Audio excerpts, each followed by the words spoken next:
vivemos o carnaval, né? Estamos aqui dispostos e felizes, a favor da gente se concentrar nos ensinos dessa doutrina tão linda, restabelecendo nosso ânimo, a nossa disposição na jornada do ano que dizem que começou ontem, não é isso? Então vamos lá. Meu reino não é deste mundo foi um tema que me foi pedido pelo GEOC em janeiro. Aí quando a Maristela me convidou, eu quis aproveitar o mesmo estudo, né? É em cima do capítulo 2 do Evangelho segundo o Espiritismo, né? Que é o nosso eixo, a nossa bússola para estar aqui experienciando essa encarnação, né? Um dia desse eu escutei o Jorge Lahat dizendo que nós temos como instrumento nessa nossa experiência de encarnados o corpo. O instrumento para nós estarmos evoluindo é, antes de tudo, a matéria, né? A oportunidade da matéria. A estratégia é a experiência, né? Experimentar e experimentar até nós nos acertarmos com o que as vivências nos oportunizam e o que delas realmente realizamos em favor de nós mesmos, né? E a bússola, né? O que Deus nos dá de amparo são os ensinos do Evangelho que o Mestre trouxe para nós há 2000 anos de uma forma tão íntegra e que Kardec colocou nessa obra que faz parte do Pentateuco, mas que para nós entendermos direitinho os ensinamentos de Jesus, antes, 3 anos antes, ele nos deu o livro dos Espíritos.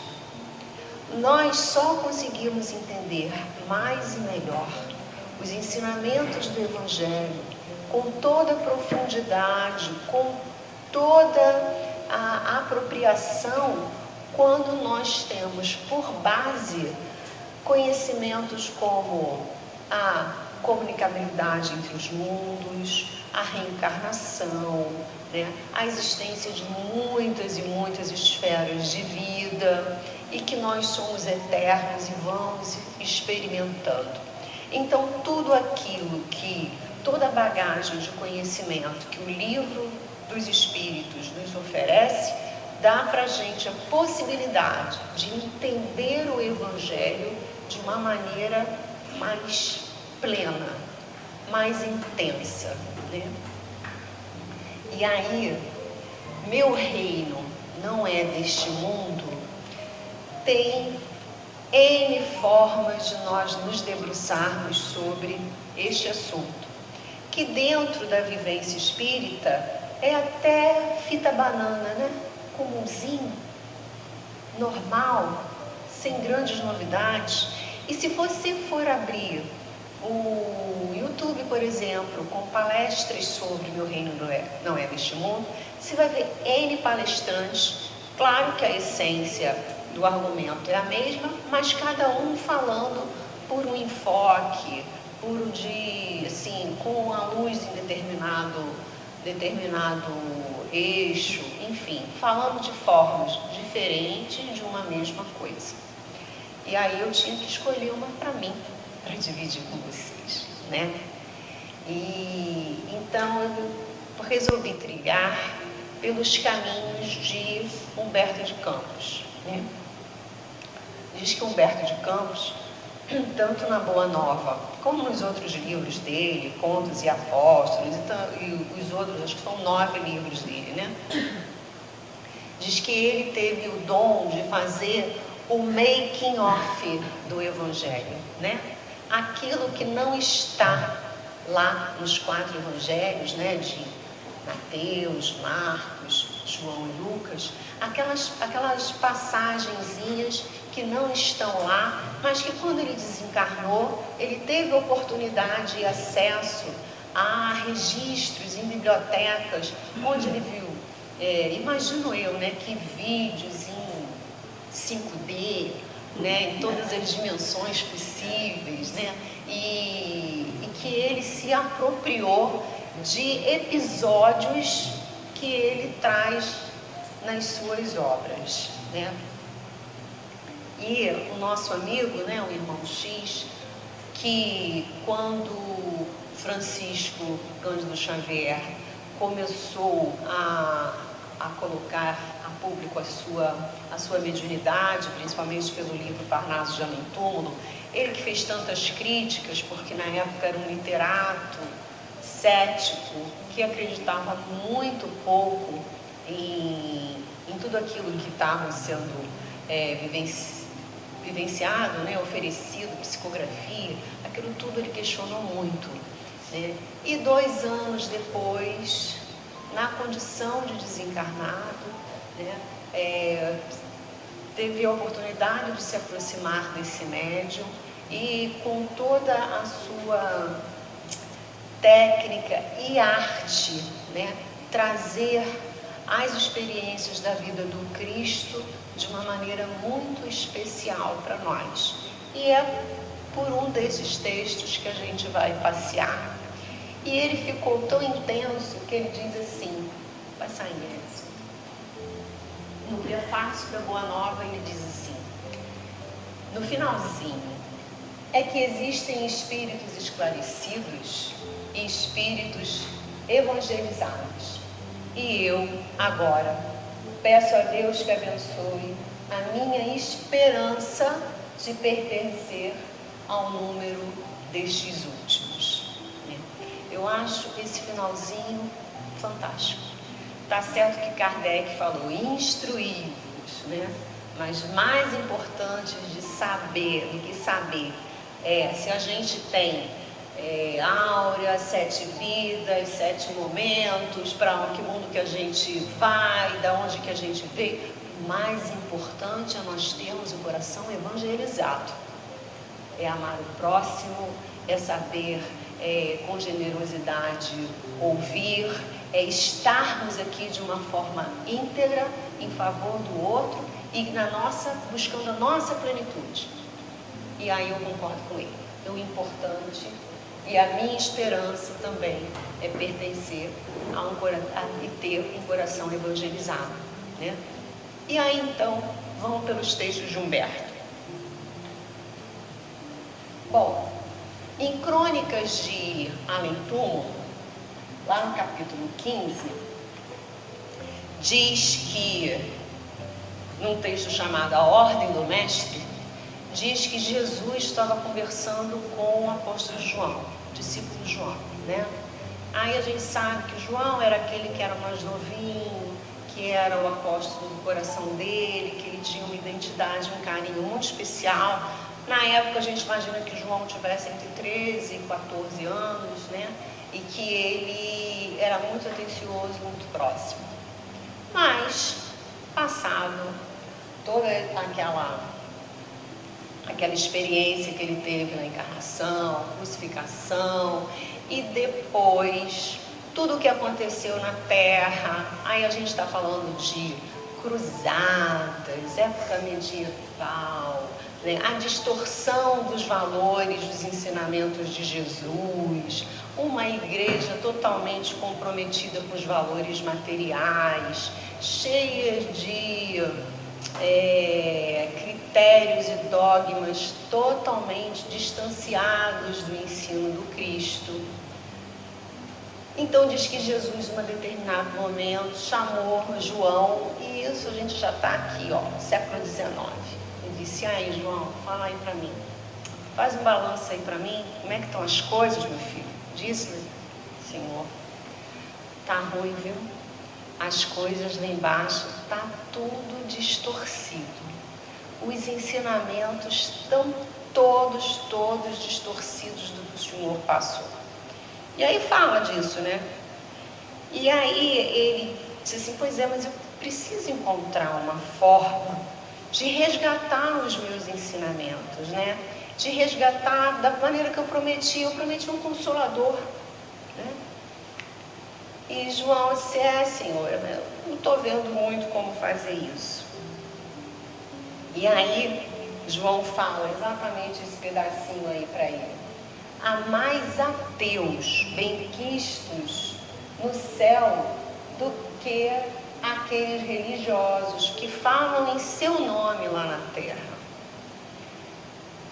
Bom, e aí Jesus tem essa ideia, né? E aí eu vou ler o pedacinho todo para vocês. Se os vivos nos traíram, meu discípulo bem-amado, se traficam com o objeto do sagrado da vossa casa, profilando a fraternidade e o amor, mandarei que os mortos falem na terra em meu nome. Daqui para diante, meu João, descerrarás mais um fragmento dos véus misteriosos que cobrem a noite dos túmulos, para que a verdade ressurja das mansões silenciosas da morte. Os que já voltaram pelos caminhos ermos da sepultura retornarão à terra para difundirem a minha mensagem, levando aos que sofrem uma esperança posta no céu, as claridades benditas do meu amor. Então diz que foi assim que Jesus, com João, teve essa iniciativa, né? Já que lá embaixo está tudo muito distorcido, vamos fazer com que a comunicabilidade, ou seja, a possibilidade daqueles que já desencarnaram se comuniquem de uma forma intensa, próxima e que resgate os ensinamentos da Boa Nova, do Evangelho, que não é o Evangelho da Terra, o Evangelho é uma mensagem universal, não é? E aí, para isso, estamos nós aqui espíritas, né? Dessa nata, né? Desse grupo seleto, os trabalhadores da última hora, né? Aquela turma que vê espírito, escuta espírito, incorpora espírito, sente espírito, né? Tem uma amiga que não está aqui hoje, mas que ela é dessa casa, que uma vez ela me falou uma coisa que eu nunca vou esquecer. Ela disse, a minha mediunidade é diferente porque eu não escuto, eu não vejo, eu sinto. Quando o espírito se aproxima de mim, eu sinto a dor, a angústia, a alegria. E aí, essa possibilidade trouxe para nós um monte de cores novas para o entendimento da mensagem do Evangelho, né? E nessa comunicabilidade é justamente que a gente está debruçado sobre essa mediunidade maravilhosa de Chico Xavier com a comunicação desse espírito estudioso que é Humberto de Campos. E aí, num outro texto, pode passar, Edson. Mas antes eu vou dividir com vocês aqui o nosso roteirinho. A gente vai começar com as primeiras pregações, que é um capítulo da Boa Nova. Depois nós vamos falar do programa do Senhor. E aí a gente vai falar um pouquinho sobre o contexto histórico do julgamento de Jesus, que é no julgamento dele que ele fala especificamente: meu reino não é deste mundo. As respostas do mestre a Pilatos, e aí a gente dá uma passada especificamente pelo capítulo 2 do Evangelho segundo o Espiritismo. Então vamos lá, vamos nas primeiras pregações. Reino de Deus, que é, segundo Jesus, a obra divina no coração dos homens. Então diz que nos primeiros dias do ano 30, Jesus, depois de ter estado com João Batista, ter passado por aquele episódio do batismo e tal, ele foi para Jerusalém. E ele estava lá em Jerusalém, pelas portas do templo, ele com aquela elegância, né, aquela magnitude toda da presença dele. E um uma autoridade do Sinédrio, chamada Hanã, que depois teve uma participação muito especial no julgamento do Cristo, de Jesus, acha estranha aquela figura tão imponente e pergunta: Galileu, o que tu fazes na cidade? Ele estranha, inclusive, porque Jesus dava evidência que era da Galileia. E a Galileia era um lugar que, mais ou menos assim, né? Quando a gente está lá pelo centro da cidade, que você é um turista, que você vê um turista e sabe que ele não é dali, né? Então, ele reconhece que Jesus não é de Jerusalém e pergunta: Galileu, o que fazes na cidade? E Jesus responde: passo por Jerusalém buscando a fundação do reino de Deus. Olha só, buscando a fundação do reino de Deus, exclamou Cristo com nobreza. E Hanã fala: reino de Deus. Ironicamente, ele fala: e o que tu pensa que vem a ser o reino de Deus? Esse reino é a obra divina no coração dos homens, esclareceu Jesus com grande serenidade. Obra divina em tuas mãos, Galileu. E riu com desprezo. E continuando, ainda fez as observações irônicas: com que contas para levar avante essa difícil empresa? Quais são os teus seguidores e os teus companheiros? Acaso terás conquistado o apoio de algum príncipe desconhecido e ilustre para auxiliar na execução de teus planos? Porque existia sim aquela máxima que quem vinha para resgatar o povo judeu do jugo romano era uma força-tarefa envolvendo uma guerra, um enfrentamento.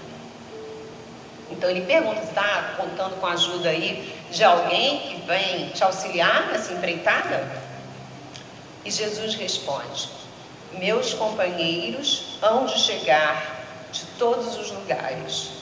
Sim, observou Hanã, os ignorantes e os tolos estão em toda parte na terra. Certamente que esse representará o material da tua edificação. Entretanto, propões-te realizar uma obra divina com os tolos. Tu já viu alguma estátua perfeita ser fragmentada com lama? Sacerdote, replicou-lhe Jesus, nenhum mármore existe mais puro e mais formoso do que o sentimento, e nenhum cinzel é o superior ao da boa vontade.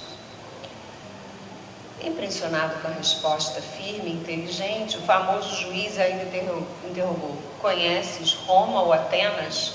E Jesus respondeu: conheço o amor e a verdade. Tem ciência de algum código das leis do templo? Sei qual é a vontade de meu Pai que está no céu, respondeu o mestre brandamente. O sacerdote o contemplou irritado e, dirigindo-lhe um sorriso de desprezo, demandou a Torre Antônia. Depois a gente vai falar um pouquinho dessa Torre Antônia. E no dia seguinte, Jesus foi para Galileia e começou a formar o colégio apostólico dele.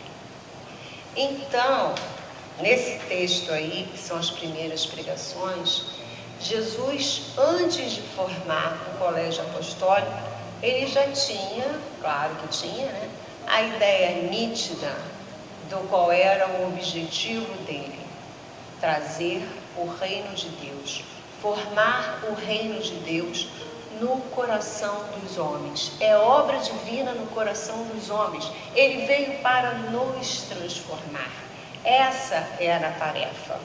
Sandra, mas espera aí, o reino de Deus não é assim, a gente morre e vai para o céu, não é assim? É a vida futura. É a vida futura se o teu coração estiver legal. Porque se o coração não estiver legal, você não vai para o céu. Aliás, se o coração que eu digo é a mente, é você em essência, não estiver legal, não vai estar legal em lugar nenhum. E isso é uma experiência que a gente tem aqui concreta, não é? Se você não estiver bem, você pode estar numa festa VIP que você não está legal. Se você não estiver bem, você pode estar numa praia paradisíaca que você não vai estar legal, né? E o contrário também se revela. Se você estiver bem, com tua vida estruturada, com teu coração estruturado, você pode estar na paisagem mais árida do mundo, que você está com disposição, você está bem e pronto para aqueles enfrentamentos. E é essa a grande diferença. Quer dizer que aquele céu não existe? Claro que existe. Está lá num lugar cheio de espírito, onde todos são legais, né? É lá, é esse que é o céu, né? Você evolui e vai para lugares aonde pessoas, espíritos, já alcançaram um padrão de existir de uma frequência tão alta que sim, é o céu, né? E justo o contrário a gente vai ter nos padrões de existir de uma frequência mais baixa. E aí essa empreitada divina, né, tem um conjunto de iniciativas que é o que a gente vai ver no próximo texto. Programa do Senhor. Então então Jesus já disse que o objetivo dele é criar o coração, é a obra de Deus especial no coração das pessoas. Como é que é o programa? Como é que isso vai se realizar? E aí, isso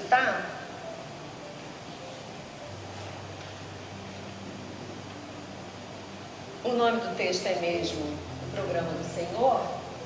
Não, isso não.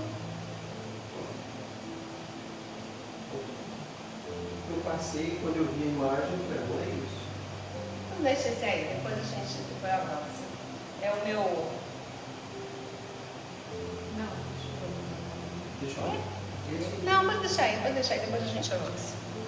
Bom, aí no Programa do Senhor, esse daqui também está em Contos e Pontos, é o texto número 1, e diz que Jesus, fazer aqui voltar rapidinho com vocês.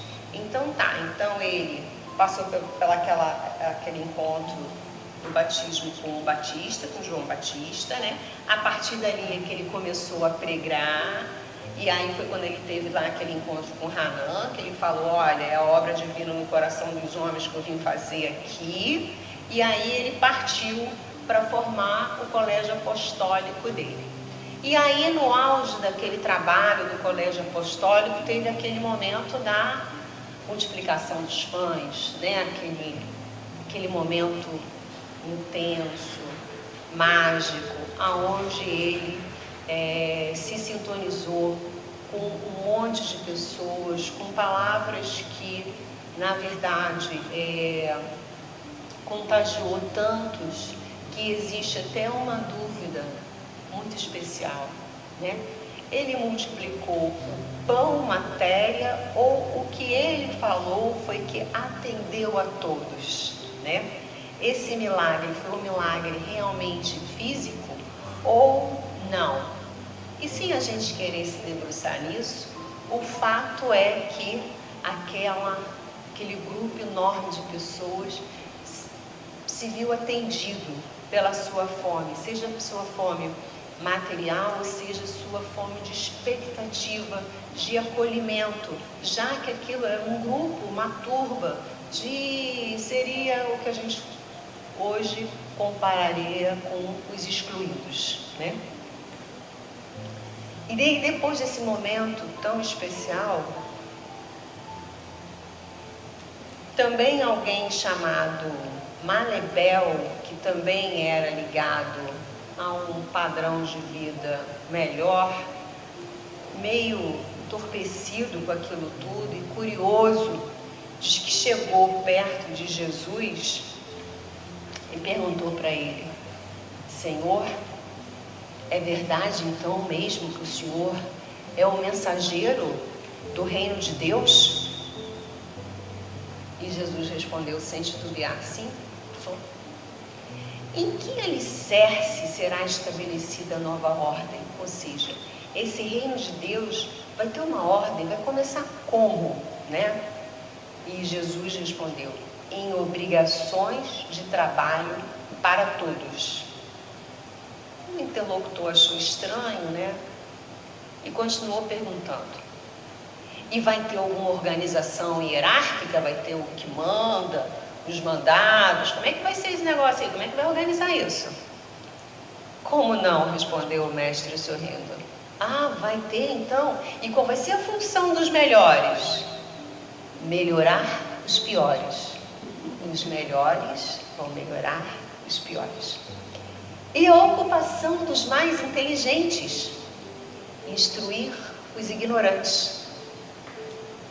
Senhor, e os bons? Que farão os homens bons dentro desse novo sistema? Ajudarão os maus, a fim de que estes se façam igualmente bons. E os encargos dos ricos? Qual vai ser o papel dos ricos? Amparar os mais pobres, para que também se enriqueçam de recursos e conhecimento. Olha, recursos e conhecimento. Mestre, e quem é que vai ditar essas normas todas? O amor pelo sacrifício, que florescerá em obras de paz no caminho de todos. E quem é que vai fiscalizar isso tudo? Quem é que vai ser o fiscal de tudo isso que vai estar acontecendo? A compreensão da responsabilidade em cada um de nós. Parece que ele está falando da casa espírita, não parece, gente? Não é assim? Né? Pelo menos é a proposta, né? Os que sabem mais dividir com os que sabem menos, né? Em conhecimento, em possibilidades. Senhor, tudo isso é muito estranho. Desejarás dizer que o reino diferente não vai precisar de palácio, nem de exército, nem de prisão, nem de impostos e nem de castigos? Sim, aclarou Jesus abertamente. Dispensará tudo isso e reclamará o espírito de renúncia, de serviço, ou seja, de trabalho, de humildade, de paciência, de fraternidade, de sinceridade e, sobretudo, do amor de que somos credores um para com os outros.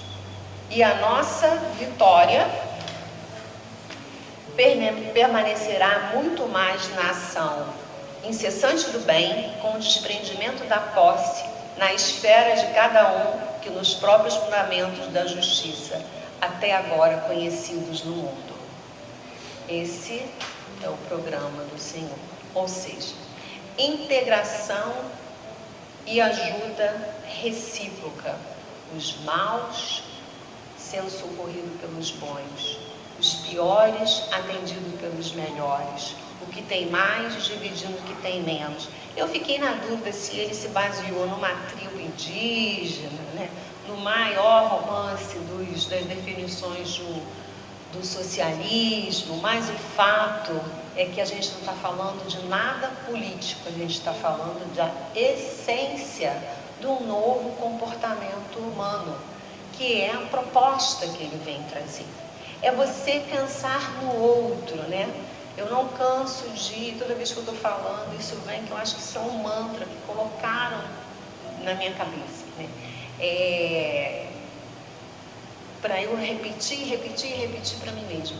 Porque estar encarnado, a principal e a maior dificuldade é relacionamento com quem está em volta de você. É você saber lidar com o outro. Não tem como lidar com o outro que não seja na base da generosidade, da tolerância, da paciência, do serviço, do trabalho. Isso que ele definiu aqui, não é?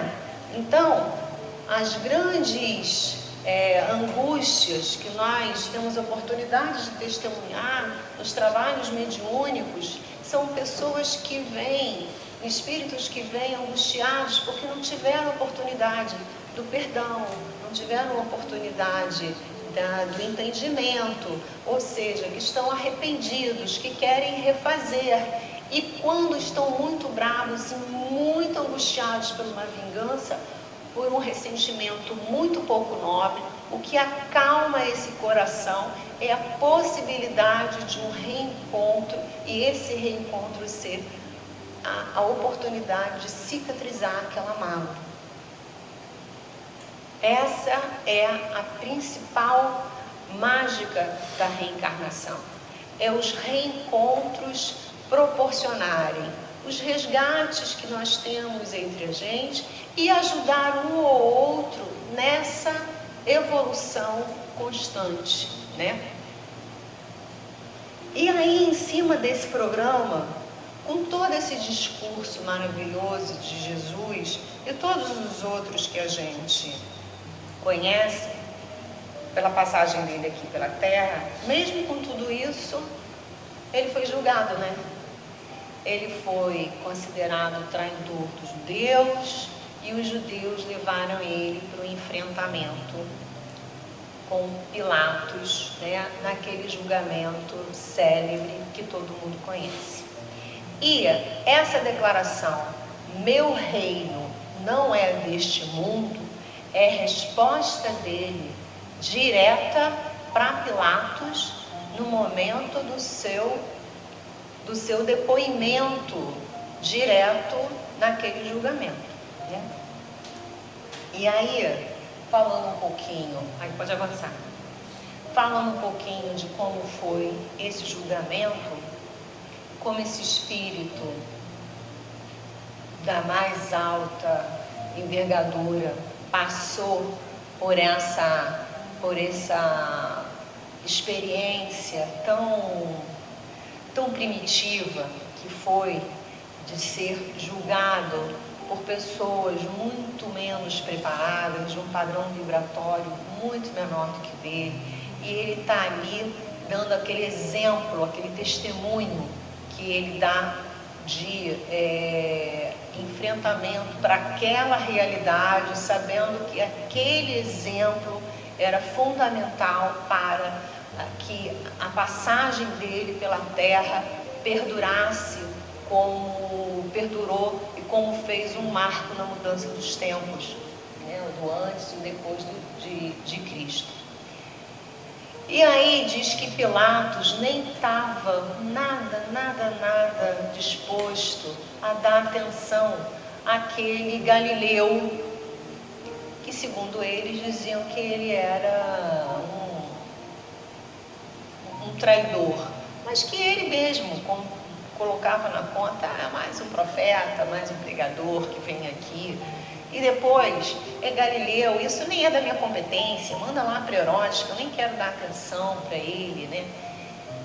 Sinédrio estava todo ali naquela potência, porque realmente o Sinédrio já se sentia ameaçado com as palavras, com a presença de Jesus e mais todo aquele marketing que ele fazia, como a multiplicação dos pães e tudo aquilo que trazia atenção, as curas que ele realizava com seu magnetismo. Então, o Sinédrio sabia que ele realmente era uma ameaça. E aí foram eles que forçaram esse julgamento, né? E na hora que Pilatos se vê frente a frente com ele, ele pergunta, avança aí um pouquinho para mim. Esse episódio do interrogatório de Jesus, os 4 apóstolos mencionam, tanto Mateus como Marcos, Lucas e João, mas é João que fala mais e melhor. Então, Pilatos pergunta, és tu o rei dos judeus? Veio fundar um reino, deve ser o rei. Respondeu Jesus, de ti mesmo dizes isso, ou os outros te disseram a meu respeito? Pilatos replicou, por acaso eu sou judeu? O teu povo e os principais sacerdotes entregaram-te a mim. O que fizestes? Respondeu Jesus, meu reino não é deste mundo. Se meu reino fosse deste mundo, meus ministros combateriam para que eu não fosse entregue aos judeus. Mas agora meu reino não é daqui. A gente vai voltar depois para esse agora. Disse-lhe então Pilatos: então não és rei? Respondeu: tu estás dizendo que sou rei. Para isso nasci e para isso vim ao mundo, para que testemunhe a verdade. Tudo que é da verdade, ouve a minha voz. Disse-lhe Pilatos: que é verdade? Aí Jesus deu um nó na cabeça de Pilatos. Aí Pilatos já não sabia mais com quem estava falando, nem do que estava falando, né? Porque as respostas de Jesus estavam falando de um mundo espiritual. As respostas dele falavam de uma vivência espiritual. E Pilatos estava num mundo totalmente material e político, né? Então a declaração, meu reino não é deste mundo, é uma declaração direta do nosso Mestre Jesus. E é claro que, sim, a obra divina no coração dos homens, mas eles, quando ele fala, tudo vai ter significado se a gente entende que existe uma vida futura, não é? Que o que a gente aqui faz responde depois, quando desencarna, de bom e de ruim, né? E que o reino dele, ou seja, aquilo que ele prega, vai repercutir lá naquela outra dimensão, aqui qual você vai acessar, se o teu coração está lapidado nos melhores sentimentos, na tua melhor formação moral. E ele diz, só para não matar a nossa esperança, né? Mas agora o meu reino não é daqui. Agora, gente, um dia vai ser, né? A gente não vai estar mais encarnado aqui, né? Eu devo estar aqui com outro nome, né? De outra forma. Mas aqui vai virar reino de Deus, sim. A gente não está saindo de expiação e provas para a regeneração. E depois da regeneração, a gente não vai evoluir mais e mais. O passo não é de formiga. Deus não é justiça e misericórdia e paciência com essa turba de gente desajeitada que dá um passo para frente, dá 3 para trás, nos nossos atos, nos nossos procederes tão, às vezes, inapropriados. Então agora o nosso reino, a terra, não é um reino de Jesus, mas vai ser. Vai ser. E tu estás dizendo que sou rei. Para isso nasci, para isso vim ao mundo. Sim, ele veio ao mundo para essa mensagem. E qual é a realeza de Jesus, né? Está lá no Evangelho segundo o Espiritismo, quando ele fala dessa passagem aí, meu reino nesse mundo, ele divide o capítulo em 3 itens. A vida futura, para a gente entender, concretizar, elaborar, né? Que esse reino de Deus que a gente constrói no coração vai ter um reflexo na vida futura, que essa vida não é única, que existem outro padrão de existir, em outra dimensão de vida. Depois fala da realeza de Jesus, que é a grandeza dele como um espírito de um quilate que nós não temos capacidade ainda, inclusive, de aquilatar, né? A grandeza dos seus ensinamentos, que são ainda para a gente desconhecidos, né? A gente já até fala de amor ao próximo, a gente traz isso para a gente, mas até a gente amar o próximo, como ele ensinou a amar o próximo, a gente ainda está um pouquinho distante, né? A gente ainda consegue amar o próximo mais próximo, né? Aquele próximo que está aqui na nossa onda de Wi-Fi, está aqui mais pertinho, né? Os parentes, os amigos, os vizinhos e tal. Mas esse amor ao próximo, nessa onda grande, isso a gente está no aprendizado, né? E é isso mesmo, estamos no aprendizado, né? E com esperança e a certeza que a misericórdia divina vai nos acolher e nós vamos aprender. Né? E aí, ele vem dar o testemunho da verdade. Né? E qual é a verdade? Qual é a verdade? Essa verdade é muito misteriosa ou não? O capítulo 6 do Evangelho segundo o Espiritismo, lá, depois que ele fala que Kardec também tem uma didática maravilhosa, né? Ele primeiro vem, olha, eu não vim modificar a lei, presta atenção, né? Jesus passou pela terra, eu não vim modificar a lei. Depois ele diz, olha, meu reino não é desse mundo. Depois ele vai dizendo, olha, muitas moradas na casa do meu pai, né? Quando ele chega no 5º capítulo, ele vai falar dos aflitos, né? Ele começa de bem-aventurança e diz bem-aventurados os aflitos e tal. Aí, enfim, ele pega lá, bota o dedinho na nossa dor e mexe, né? Ó, você veio, a experiência é difícil, não é fácil, o batismo é de fogo, não basta se arrepender não, tem que arrepender, tem que consertar, e quando você consertar vai doer, entendeu? Mas aí lá no final, depois que ele fala tudo isso, no 6º capítulo ele diz, mas eu vou estar por perto, preste atenção que eu vou estar por perto, né? E o meu jugo é leve, eu vou saber te amparar e te conduzir nisso tudo. E o importante é que você saiba da verdade. E como é que... E esse capítulo 6 é uma mensagem do Espírito Verdade, que a gente sabe que se esse Espírito Verdade não é Jesus, gente, é assim com ele, ó. Pertinho, pertinho, né? E aí fala...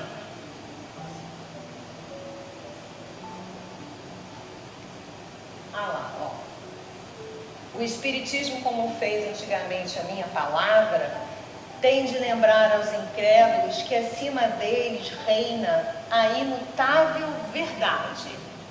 O Deus bom, o Deus grande, que faz germinem as plantas e se levantem as ondas. Revelei a doutrina divinal. Olha, revelou a doutrina divinal que existe um Deus amplo e grande. E a gente fica querendo descobrir mais e mais, além desta certeza que tem que ser íntima e profunda, né? Que existe um Deus soberano que nos rege e que rege também as plantas e levanta as ondas, é que está acima de todos nós. Né? Revelei a doutrina divinal como um ceifeiro reúne feixes, o bem esparso no seio da humanidade e disse, vinde a mim todos vós que sofreis. Disse também, eu sou o caminho, a verdade e a vida. Por isso é que eu comecei aqui com a minha fala dizendo que nós precisamos estar amparados e conhecedores de tudo aquilo que a doutrina nos revela de uma forma muito racional, direta, com inteligência, para a gente poder entender as profundidades das revelações do Evangelho, que são realmente de uma intensidade que nós não podemos banalizar. Ao contrário, nós precisamos valorizar, né? De uma maneira que faça diferença. E faça diferença quando você traz isso para a tua realidade. Não é só na tua palavra, é no teu contexto, no teu comportamento, nas tuas ações, no teu exemplo, né? Dando forma àquilo que a gente leu, que Jesus trouxe como programa, né? Amparando o outro, ajudando o outro, né? Ensinando a quem não sabe, dividindo com quem não tem, exercendo paciência, generosidade, enfim, sendo mais e sendo melhor, construindo esse reino de Deus, que sim, eu tenho certeza que existem esferas celestes, que se Deus quiser a gente vai se encontrar lá um dia, né? vamos estar todos lá, se Deus quiser, mas esse reino começa agora e aqui com as nossas transformações, né? E essa doutrina tão linda que eu também escutei do mesmo Jorge Larrat falar assim: pensa, quando Chico desencarnou, ele deixou 420 obras publicadas. Agora acho que já são 530, mais as obras de Divaldo, mais as obras de Kardec, mais a Revista Espírita, mais um monte de autores espíritas que a gente conhece, reconhece qualidade.